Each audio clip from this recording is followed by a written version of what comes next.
नमस्कार. आज आपण भारतामध्ये 3 प्रकारच्या आणीबाणीचा उल्लेख आढळतो. त्या आणीबाणी कोणत्या हे पाहणार आहोत. पहिली राष्ट्रीय आणीबाणी. राष्ट्रीय आणीबाणी 352.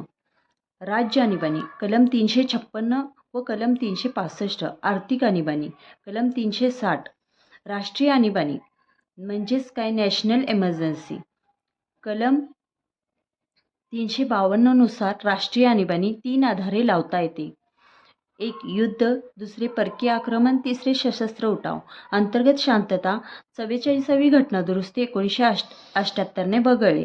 घोषणा राष्ट्रपती मंत्रिमंडळाच्या लेखी निवेदनानंतर. घोषणेला मान्यता 1 महिन्यांमध्ये दोन्ही सभागृहामार्फत. कालावधी वाढवण्यासाठी ठराव. दोन्ही सदनात एकाच वेळी कालावधी 6 महिने वाढवता येतो. असे कितीही वेळा करता येते. बहुमत मेजॉरिटी घोषणा मान्यता प्लस ठराव. विशेष बहुमत स्पेशल मेजॉरिटी दोन्ही सभागृहात. समाप्ती केवळ लोकसभा. राष्ट्रपतीला बंधनकारक साधे बहुमत सिंपल मेजॉरिटी.